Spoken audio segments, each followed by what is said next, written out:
Hello दोस्तों, नमस्ते, प्रणाम। आप लोग कैसे हैं? आशा करता हूँ आप अच्छे होंगे। आइए दोस्तों, आप लोग के बीच में एक भोजपुरी सॉन्ग गा रहा हूँ। आप लोग को अच्छा लगे तो लाइक कमेंट कीजिए और हमारे चैनल को सब्सक्राइब कीजिए। और जो भी हमारे चैनल पर नए लोग आ रहे हैं वो भी हमारे चैनल को सब्सक्राइब कीजिए।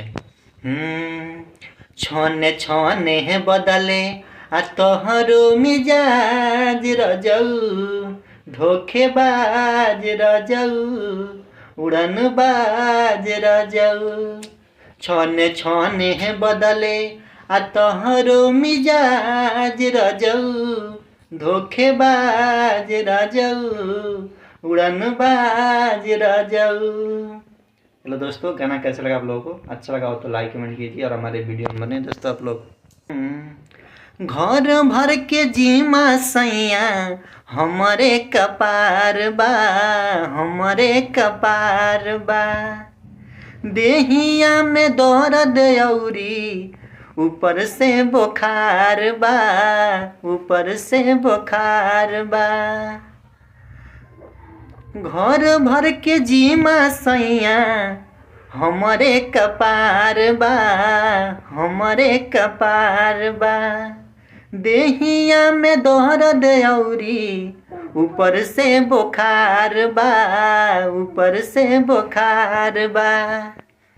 बात बूझी ना तो हो जाए नाराज रजऊ, धोखेबाज रजऊ, उड़नबाज रजऊ। छने छने बदले आ तोहरो मिजाज रजऊ, धोखेबाज रजऊ, उड़नबाज रजऊ। हेलो दोस्तों, गाना कैसा लगा आप लोगों को? अच्छा लगा हो तो लाइक कमेंट कीजिए और हमारे वीडियो में बने दोस्तों आप लोग। दिलवा के फील बुझा, छोड़ दा कलैया, छोड़ दा कलैया। जबरी न करी नाही बनी निरदैया, बनी निरदैया।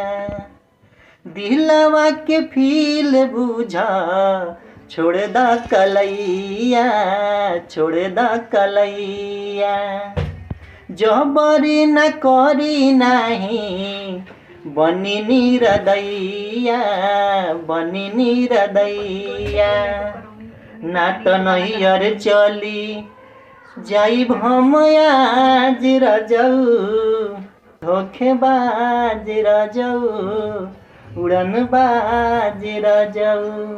छने छने बदले आ तोहरो मिजाज रजऊ, धोखेबाज रजऊ, उड़नबाज रजऊ। हेलो दोस्तों, गाना कैसा लगा आप लोगों को? अच्छा लगा तो लाइक कमेंट कीजिए और हमारे चैनल को सब्सक्राइब कीजिए।